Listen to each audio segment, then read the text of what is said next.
think that when 80% of this roster is moving parts is still the same and Poby can listen to shot calls here, I think that T1 should be able to cross the finish line, but we'll see if Fate can get a massive advantage or if something goes wrong on the top side, if Rascal can get a lead there. The meta is so good for him. Both Jackson and Renekton key top lane picks right now with that Sejuani pick that Juhan really enjoys playing. Tristan is off the cards, and that's not a shock because of the meta, nor is it a champion you want to give to Fate here to play against your rookie. They'll target him again with the LeBlanc ban here, so protecting Poby a lot in this draft, whereas DRX have put their focus on Oner. They do not want to give him the opportunity to carry around top side. Yeah, another ban towards the mostly jungle Poppy that we do see most of the time. And let's see who this final ban is going to be. Still a lot of stuff available because of a lot of this targeting. Nico seems like the best choice in terms of OP picks, but that does leave Sejuani available. And now Rascal can either play Renekton Sejuani or Jax Sejuani here. And this T1 will take the Renekton away. They could flex Jax into jungle, but I don't think we'll be seeing that here. The Kai'Sa is also still up, even without the Tristan, even without the Ivern. It is the go-to AD carry pick right now. But Guma has always been an Aphelios guy, and they're going to actually give Poby the opportunity to play Jace here while simultaneously denying that from Fate. And this means that it's very likely going to be Maokai as the jungle pick here for Oner, and because DRX already locked in Sejuani, there's no way to deny this. But they'll be able to pick up the Kai'Sa and that Jax here if Rascal wants to opt into it, into the Renekton. Could be, of course, a Renekton flex mid as well, but I don't think they want to put that pressure on Poby. No, I don't think you should. Renekton's really happy in his current state in the top lane, as they're going to ignore the bottom side of the map here. They're not going to probably pick Kai'Sa for Paddock or anything like that. Could have gone Kai'Sa Rel as another angle if you wanted to focus on the bottom side, but with some really strong solo lane picks in this meta, they are going to go for Azir and Jax, which are two of them. And Maokai will get locked in here, teasing a Karthus pick, but it will ultimately be Maokai. The fact that Poby's doing hovers, that's a good sign for his confidence going into this one. So we'll see the Ashe band now. Kai'Sa, I think, will follow. And the Milio for Aphelios Milio going to be taken off the board. So weakens the Aphelios pick there in the bottom lane, which of course would have been picked blind if it is locked next. They could just ban both. And Draven is also still a possibility here for T1. I think it's very strong into what DRX are running, and they have a comp to set it up extremely well, set up those picks. They'll ban it, however. And yeah, even the Korean commentators are a bit surprised by that, as are we, what with the strength of Guma, but it seems like he doesn't want to play that, and does mean that perhaps they are saying, okay, we're going to play Kai'Sa. What are you going to do about it? You're not going to punish it with Draven, at least. Yeah. I think a Kai'Sa ban here is warranted. I mean, it's not a Kai'Sa comp necessarily here for DRX. They don't have to play it. They'll ban the Varus instead. And now it just becomes a very simple Kai'Sa lock-in here. I think this is a mistake on the side of DRX. They didn't ban Draven so that they could play Varus, okay? No. And Varus is really good in this comp, so don't get me wrong, but I think the Kai'Sa fits the build, though, a lot better, and it's just a stronger champion right now. And they're opting into Xayah Rakan to round out this draft. It's still pretty strong, and Xayah is arguably a counter pick for Kai'Sa, as well as directly the safest AD carry you could play in the pool. And they'll actually go for the Rel here instead. T1 are expecting this. Keria has already got the Alistair hovered, and it'll be an insta-lock response here. So T1 have a very fantastic dive composition here, where the Maokai sets up, you burst with Jace, and then Kai'Sa follows up with the Renekton to kill a single target. Xayah is great into this. Rel can be played defensively to turn engages with the Jax here. And, I mean, they're putting Poby on Jace here in this first game. So Picky's played already this season. It did take a loss on it. T1 Challenger's not winning a whole lot at the moment. I like what DRX have put together here, but I think when you consider Zeus' prowess, Oner being able to set this Jace up, it becomes very simple for Poby to land accelerated shock blast and follow up with those burst engages. And Guma on Kai'Sa is a classic.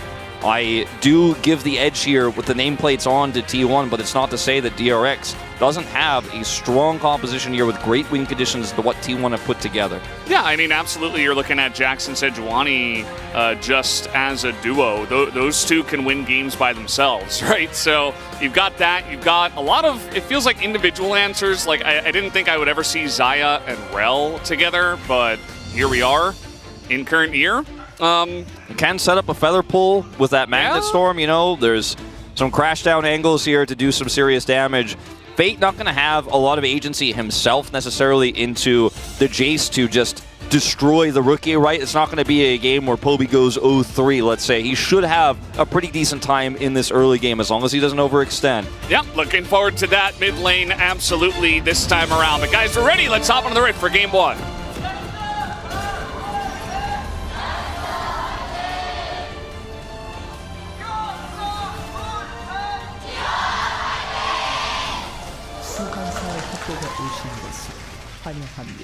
Here we go, onto the Rift, Game 1. If you are joining just now, and you missed our whole lead up into this one, unlike Challengers, this is a very opportune moment to ask, where is Faker? In Challengers, we get that all the time, and it's funny because people just don't understand that it's the Challengers stream, and of course Faker doesn't play for the Challengers team, but Poby does. And he's filling in for Faker, who has a bit of an injured arm and is resting it at the moment. We're hoping him the best and hoping that he can recover very nicely. But for now, Poby is going to be subbing in, and we're looking forward to his performance coming up from Challengers, the T1 Challengers roster. That's right, and wishing Faker the best. As he also said in a press conference that he had been experiencing pain for about 3 weeks before that matchup that they did play against Nongshim. Didn't have the greatest performance individually that day, and then decided he'd make a statement. And Faker, usually not the kind of guy to say stuff like that. Poby's going for a level 1 here. What is this? He's bringing the Challenger energy into this game. Gets a huge cheer from the crowd. And I mean, I'm excited. I want to see new players do this. Yeah. I mean, Poby just playing his heart out here already at level 1. He's going to miss the Shock Blast. If that connects, Fate's down to a 4th health. Still going to be a positive interaction here for Poby. He makes it happen with that approach angle and a ward there that he's also able to set up here in the Raptor camp. So we'll be able to see Juhan's timing of coming over here. And starting things off with a fire. Level 2 comes in.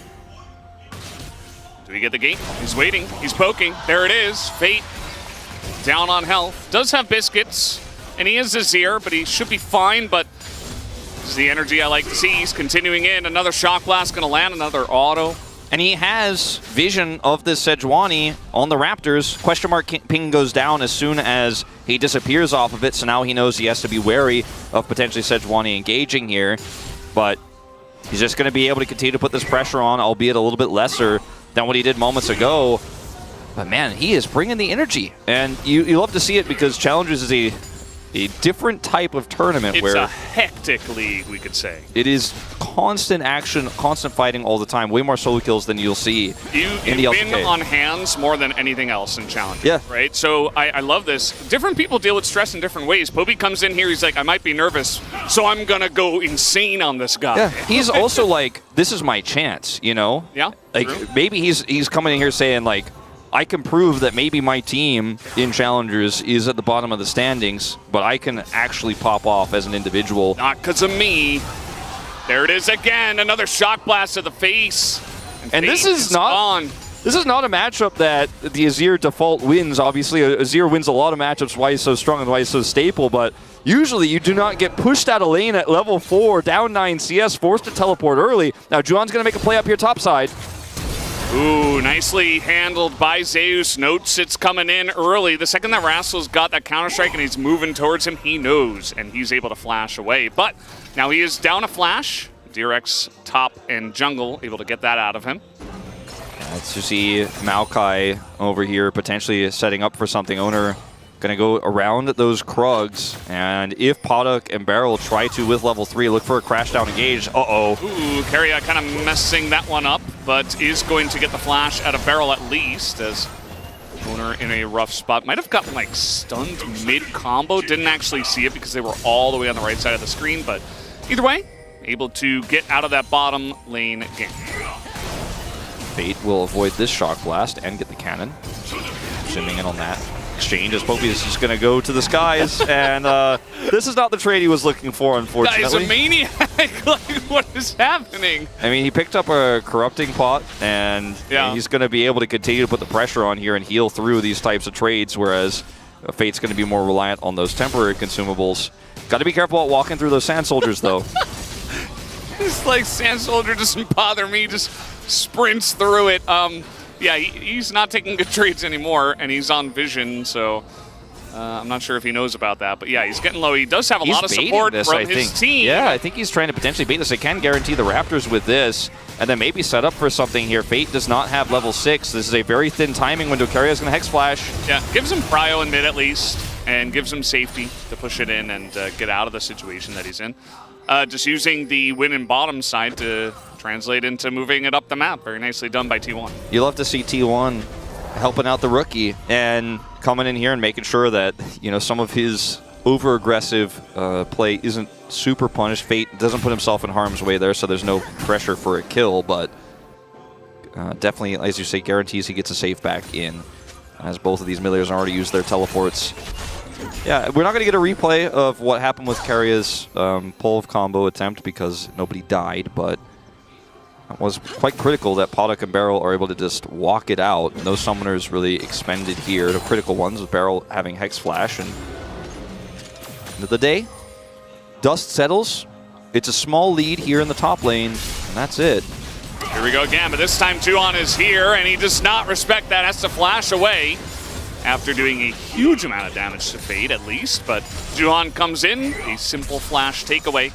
And that's something that you'll note if you watch Challengers very often, is the players in the LCK are much more respectful of, like, jungle pathing, what could be happening. That's why we see a lot of passive play, because they don't want to really play into that. Challengers players, sometimes they don't think about that. They're like, well, I have an angle, I'm going to outhand this guy, I'm going to get the damage, and it's like, oh crap, there's a jungler here. Guma is going to get crashed down on Glacial Augment, going to slow him. Maokai here, he is going to elect to cleanse rather than flash, and now the Dragon's getting in on it. Takes a pot shot at the weakened Kai'Sa. That wasn't very friendly. No, it's certainly not. And that's going to deny Dragon, as well as now they're going to get some extra lane prio here. And I think the best way of putting it to kind of sum up what you said is, okay, hold on, Poby. I don't know if there's anybody in there. Oner's going to check it out. There was, yeah. He has 6. That was scary. Yeah, they could have actually double ulted there to blow the Jace up with his flashless. But Oner and Keria again are in the mid lane, helping him out. It feels like Keria is supporting 2 lanes right now. Yeah. But going back to your point, you know, it feels like in Challengers, what you don't know, it feels like it can't hurt you, whereas in LCK, you're like, if I don't know, it's going to hurt me. Yeah. You know, that's the difference in attitude here, is we're going to have an ult go down, but nothing coming of it. And it is so true that while the LCK teams often play too passively around that type of vision, you can lose games over it, so it's good to be respectful.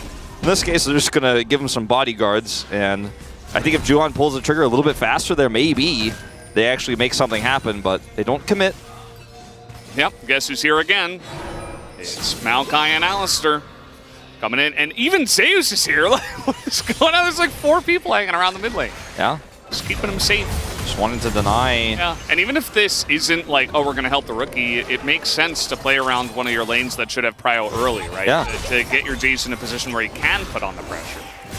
And like, the way that T1 is playing this out, where they're just leaving Guma by his lonesome, and he has a CS lead, like, he doesn't need extra resources to be ahead. He is going to, as Kai'Sa, be able to use his futures market. I believe he took it, didn't actually catch the runes. But he'll be able to use that to quickly get the Shiv online and then push towards 2 items here.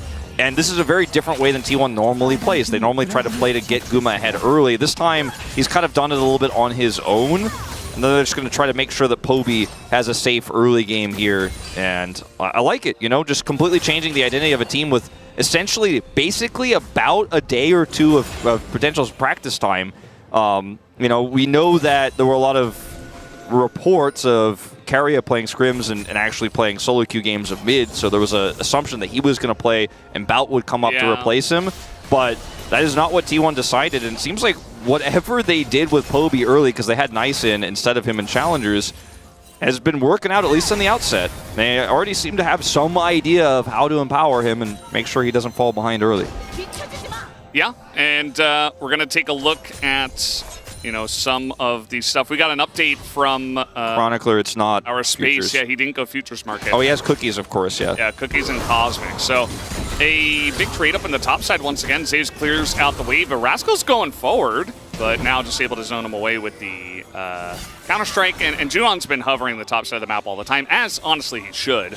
As now, Zeus in a little bit of trouble. He is going to get the plate, but this Jax might come back to bite him, as here comes Sejuani. Very nice flash, but Zeus is able to slice away. Unfortunately, there is an ult that comes in, and Blast Plant? Oh, no Blast Plant to save him this time. So nicely done by DRX on the top side. They finally are able to get some value out of that top jungle duo. Yeah, Sejuani Jax here. You know, this is what you gain with the Sejuani priority, and the ult is good. Zeus down flash, dead. Doesn't have teleport, so Jax is going to not only be able to absorb that 400 gold from First Blood, but potentially a plate here as well, as Oner's trying to defend. They're on the top side, which means now you know where the enemy jungler is, so you can continue to put this pressure on here as Podak and Barrel. You know Maokai's top, and you are free to continue to be obnoxious here and try to get some additional pressure done.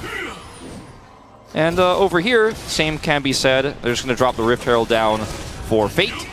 Yeah. And he's going to pick up some plate gold himself. Fate's in a good spot. Lots of advantages here for DRX across the board. Sunderer for Rascal here, sub 11 minutes. Got a fight in the bottom side. Keria here, Unbreakable Will is up. He is going to get rooted though, and kept around for way too long. The permafrost comes through, and Keria is going down. They even feed that kill over to Podak, as now the Xayah rather is getting pretty fed. Yeah. Just a massive lead now. I mean, we were talking about like, oh, it's looking pretty good. Now it's looking better. It's all coming up DRX here in this early game. And we'll watch this one more time. Barrel crash down here onto Keria, and Magnastorm comes through. They're just going to try to burst through his ultimate. He absorbs a lot of the damage, but by the time his ult expires, he's just out of luck. You know, he absorbed a lot of the pressure. Maybe he thought they could turn that around, but Juhan's here, and just ends up being a little bit puzzling there on the side of the T1 bottom lane. Yeah, he just assumed that, okay, I should be fine if it's 2v2, and it just lasted for so long. Like, Rel can just keep you around for like 6-7 seconds. It's pretty insane. So Keria's like, by the time he realizes he's dead, it's not worth the flash. And so he just holds on to it. Comes mid, helps push again, and now he's going back to support his other carry in the bottom side again. By the way, Guma did pick up the Shiv here. Yeah. We've been seeing a little bit of futures market, which is part of why you mentioned it, right? Just to hit that spike as soon as possible, but he did not elect to go for it. Yeah. Get some cookies as Zeus. Uh-oh. Stun comes down. No flash for Zeus. He does have Dominus, but no way to survive against 3. As DRX able to come up here. And there's another kill. There's no cross map here. Oner has ult and flash, but there's no opportunity mid. Azir is gone, and bottom side of the map, they're going to try to maybe come down here and get the punish, but guess what? The read is there from Podak. He is backing off. They're going to ward the red buff, and now they're going to even try to turn this play around potentially if it is committed to. Poby picks up a plate in mid lane, but that is all T1 are going to get out of Zeus' death here. And right now, DRX just playing this early game very nicely. And, I mean, things are still going to start to go better for T1 later on as this Kai'Sa comes online, and she is going to be able to free farm in mid once that turret does go down and once they decide to swap those lanes back, but it's just not the lead you're looking for here. Going for a little walk, puts down a ward. A windy walk, Valdez? Yeah, a little windy walk here. Breezy. It's been a little breezy, what with monsoon season starting here in Korea. A bit rainy, obviously. A lot of rain, especially last night. Yeah, not very, not just a bit, is what I meant to say. T1 trying to hold on to coverage of the Drakes now. Yeah. With all the focus on the top side of the map for DRX, they say T1 does that, well, they should be ours, as Fade is going to take a shot blast to the face. And that might be able to get them enough prio, but they're not going to go for it just yet. Yeah, just going to try to push that wave in. Demonic Embrace is done for Oner, so he is going to be able to put on some slower damage in these neutral fights over the objective, trying to get control in prio. but not doing it just yet. Just going to take these Raptors away. He's got a sapling set here, and they have the control of the Scuttle. This is pretty massive, as Guma doesn't have 2 items yet, so the poke is going to be negligible, and Barrel's holding the choke. This is a very awkward situation here for T1, and guess what? Rascal's down here with Flash, too. Yeah. This is a really awkward spot for T1 to contest, and I think they should definitely just walk away. This comp is so strong, and if you force your way into it, you will regret it. And they just walk away. Hextech Drake comes through. It's Infernal Soul here with the lead DRX has right now. It's not good news for T1. Yep, everybody's going to be fighting over the individual Drakes, and T1 with that, they just select to give up the 1 Hextech and go for the Rift Herald instead. And yeah, we're definitely going to be getting to a spot now where there will be a lot of action in this game, as T1 actually pulling off of it now. Rascal trying to make his way in. Let's see how this one's going to go as the ult is thrown into Zeus, who doesn't really care about that. Just hit the eye 1 time, they say, as a big counter-strike does come in. As Keria tries to get the counter-engage in the eye, he will pick it up, but will have to flash this wall just to survive. Doesn't look like he should be able to either with counter-strike again. That should be 2 kills. Oh, the headbutt comes in. Rascal does have Flash. I mean, they could force this. Oh, Rascal is just on a tear right now. Zeus in a lot of trouble as he's ticking down. The minions trying to help out, but Rascal will survive. Ward goes down here, can leap into the brush and get away. And man, 5 kills to 0 here. DRX in full control. And T1, they're trying to hard force on the Herald. Keria has to pick up the eye. And you're just looking for any gold you can, any sort of ability to stave off that early game pressure, pick up some money, but you're going to come up empty in this case, walking straight into that counter-strike. 3 kills for the Jacks. It is going to be a bad time. Zeus, unfortunately for him, he's going to have to just play the weak side Renekton. Never a enviable position, and he might even be getting more and more pressure as Juon is looking for another play on the top side, and he might as well. There's no Dominus or Flash this time. As Juon incredibly tanky, they are looking for it. He's tanking up the turret, and yeah, there's just no escape for Zeus as Juon even gets the aftershock, and Zeus once again just being bullied up there. The Jax has the Sejuani, the Renekton does not, and with a lead like this, it's just not much that Zeus can do. Can't even speak ill of him.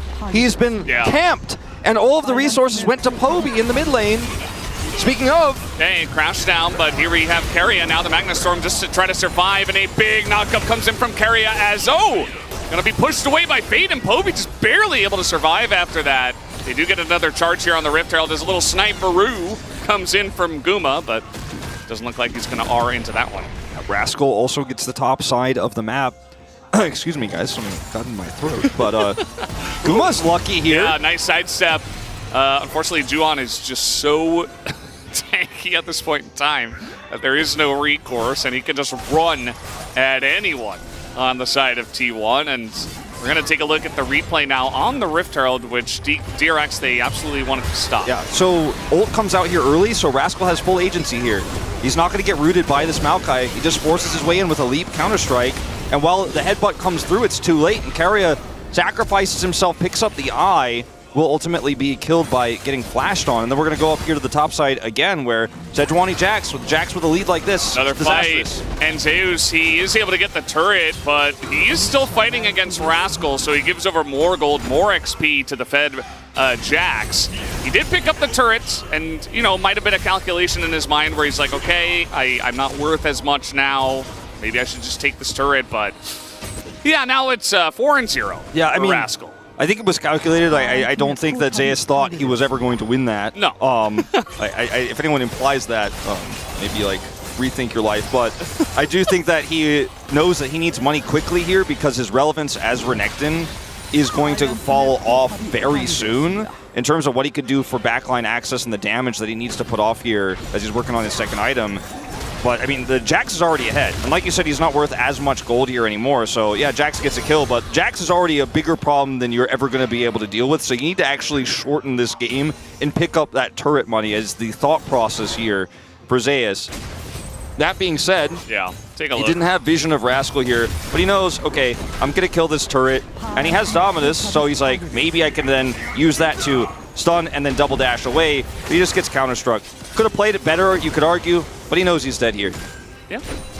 Not much he can do. Just a calculated risk he took, as Rascal does not have vision of his jungle that is littered with T1 members. Throws up a question mark sign as I swear Oner and Keria are always right next to Poby wherever he is. Now he's in the top lane. Both Oner and Keria are right there, even with this Infernal Drake about to spawn.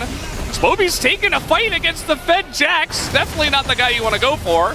As now we got TPs coming in. DRX are hounding down T1. Teleport interrupted by Renekton. Nice. That is a very important interrupt, but still Keria is going to go down. Rascal getting lower and lower, but he does have that Divine Sunder. Knows that he just wants to keep the T1 members around as the hop is going to come in. Doesn't even need the flash. Has stopwatch. And is buying a lot of time as the team comes over, but a little bit too little too late, as Poby's going to get the big shutdown here on the Jax. Yeah, definitely need to be careful about these ones, DRX. So Poby getting a lot of money here on the first kill of the game. And they're going to be able to hand it over to Juhan at least, so yeah, you do get some money into your Gs, but still a bunch of kills more over to the side of DRX. My biggest issue with this play here from DRX is not that they overestimate their chances, it's just simply that Rascal thinks that like his eyes are breaking something. He's already so ahead. Don't use your flash there. You're going to need it for a team fight, especially a critical one like this Infernal Drake fight. If you have flash here, you can set up a multi-counter-strike. They're chasing the Jace. He'll pick up a bunch of money, and while ultimately DRX still win the fight, they don't have that Jax here for this one, as he is going to teleport in, but won't be able to flash for the engage. And T1, still regardless, will respect this squad, knowing that Rascal has teleport, and they walk away. Poby wasn't alive either, so if they were able to buy like 8 seconds, Poby would have respawned, and maybe he could like TP in and perhaps they force something, but instead, he's just TPing to the top side. He says, everybody's on the Infernal Drake. We just saw Rascal TP in, so I'm going to get some value over on the top side of the map. Has Demolish as well, and we'll be able to take a big chunk of that inner turret. Yeah, it takes about 2/3 of it. As we go back to this fight here, Juhan sees an opportunity as we, in live, a little bit scared about what might potentially happen here with the Rel floating around. Turret also going down. This is a pretty heavy overextension here, but they also are under the assumption that Fate will join them, but he teleported within range of the Renekton, who just W's him and denies it. So got a little bit messy here, and the Rascal wants to hard commit us. It's going to be a bit of a longer replay here. Knowing he has the ability to flash onto this Jace, who wants to make something happen here, but will, of course, end up going down. Poby still dies for this. He buys enough time for DRX to come over. They're doing the Baron. Yeah, this replay is long. So we have no idea how this was set up, as Oner just selects to give it up. They're just not in position to take it down. Maybe Guma got chunked, we don't know. Went back and bought an item, and DRX is just going to pick up a free Baron. They absolutely have the damage to do it with Xayah Azir and the Jax, not to mention. The Jax is huge. So that Baron just melted. Let's see if he can buy, okay, he grabs an Amp Tome here, and turns into a Codex, actually. So he had enough money for Codex. So he's like halfway to Zhonya's. You know, he has the broken stopwatch in his inventory. And once he has this item, he will be so difficult to kill in fights and will be able to set up the engages the way he wants to. His flash cooldown is 2/3 gone now as well. And this game has kind of been all about Rascal, right? And Zeus has been given no resources, and the resources committed to Poby haven't led to T1 really getting as much of the map or as much of an advantage for this Jace as they would like to. Does have his second item completing here shortly and is halfway to that Sorel does, but we need to see T1 win a decisive fight here. The poke needs to land. They need to win those front to backs because you're on a clock against this Jax here. And Rascal is just sitting here with Demolish saying, thank you for the turret while you guys are happy feeding. I'm just going to pick up some more money. Yep, absolutely. Zeus just going down to the bottom lane, and the poke that we're seeing out of T1 is pretty negligible, especially if it doesn't land at this point in time. And, you know, against the Baron buff, they're trying to clear these waves. Let's see what DRX have got as they throw in an ult. They're trying to just push Oner out of the mid lane. And they are going to do a decent job of that. Meanwhile, down on the bottom side, Zeus popping Dominus, trying to survive under his own turret. Yeah, and I mean, that's Baron buff minions that are here with this Jax, so the push is real. And this turret is like their last line of defense here for T1 against the Sejuani engages, the ability for Rel to just force fights here. Now it's gone. Rascal is pushing the bottom turret, and the 4-1 with this Rel composition is just so oppressive. And that's not the shock blast you're looking for. Engage from Keria, just looking for some kind of opening. Some reprieve from this super oppressive situation. Won't lead to anything. His ult's on cooldown now. Well, Poby's single-handedly pushing Podok out of the fight, so that's pretty nice. And this Baron push, it is a very large Baron power play of almost 4,000 gold, but it is going to end here, it looks like, as the majority of them will back away. Zeus comes in, stops the back, just being annoying. Doesn't look like either of them wanted to fight, rather. Yeah, Rascal was kind of like, can I kill him? Yeah, is someone on the other side of that wall? Yeah, he's like, I don't think he has ult. He does now have it, but he's probably thinking for a second, maybe I actually just turn on this, but with no vision, thinks better of it as Barrel is finding Keria with no ult, forces a flash. Yeah, this is right before, you know, this really critical dragon fight. 3,500 gold picked up off this Baron. They have so much control of this choke point with their composition alone. You add the prio in. Fate has teleport, but probably won't need it. He's got enough space here in mid to come over, defend that turret, and push across. They don't have Sundisk set in mid, but that's the only thing that DRX don't have that they could have right now in terms of Dragon Prio. They've got everything. Yeah. If you're T1, you just gotta hang around and attempt to poke them out, essentially, but Accelerated Shock Blast misses, so does the Void Seeker, and, well, I mean, when you can't... gonna keep a concave. Yeah, when you can't use the... or you don't have any vision, you can't use your poke effectively, right? And all of these wards are being cleared. Now they can set that Sundisk like I was talking about here. If Fate has it available at the moment, just hits level 16. And this poke, unfortunately not going to land. It's an awkward angle, but obviously the minions are in the way here. The massive minion wave they need to deal with. And they're going to actually split attention between Drake and Baron and do everything. Look at the ward control over the Drake, so they know they can two-man this. They'll maintain a little bit of presence around Baron, so T1 can't T1 it. And then now they can put 5-man on the Baron, and it's really difficult for T1 to answer now. It's a pretty clinical game of DRX with a lead. You love to see it if you're a DRX fan. You know, we've seen this team struggle sometimes with early leads, but not tonight.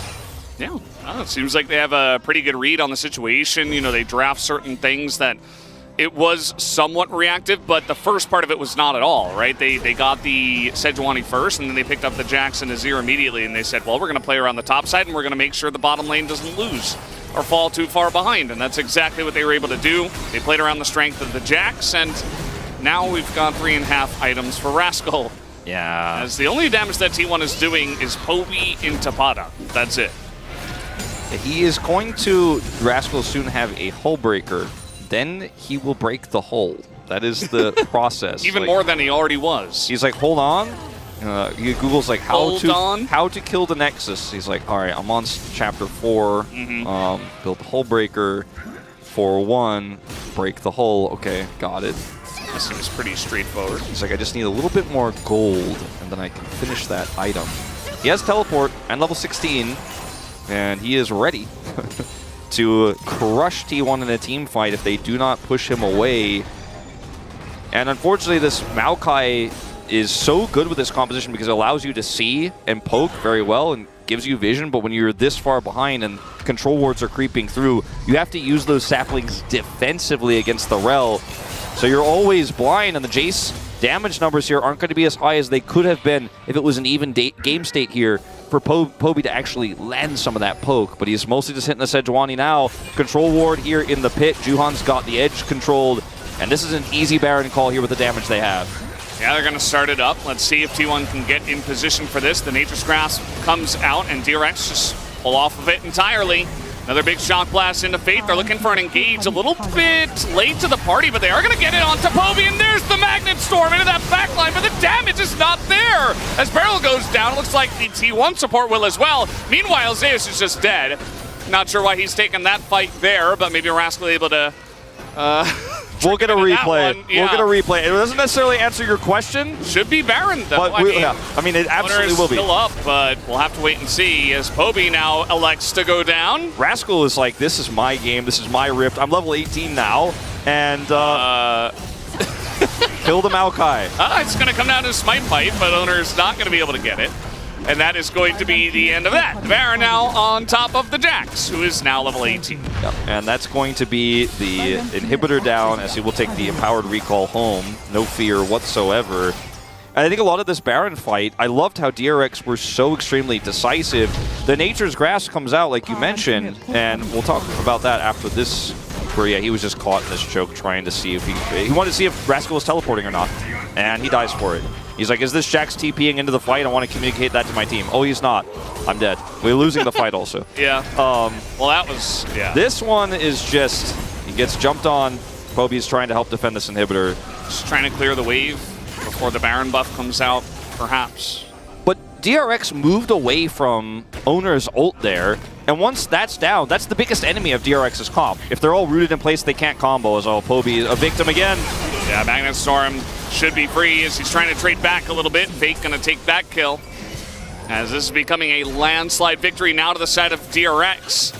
Zeus down to 0-5, as it has been a masterclass in the top lane more than anything else. You know, we were looking at Poby and, you know, how is this going to work for T1? And perhaps the teamwork is not at 100% right now, but still, you got to give credit to DRX. They're looking really good from ahead here. Yeah.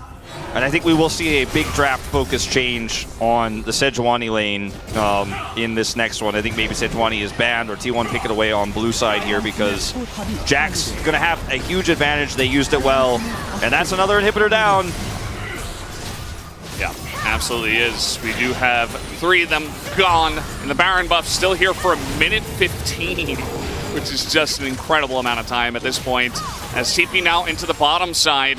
Onto the super minion. Nature's Grasp is going to come in. Nice engage from the side of Keria. Juhan in a little bit of trouble, but he's just so tanky. Even a stopwatch for Paddock. Like, they've got everything in this one. Another big knock-up from Keria, but unfortunately, their armor is too thick, and nobody is going to go down. DRX will take this one 19-2 in kills as they dominate T1 in game number 1. Very decisive game from DRX. They took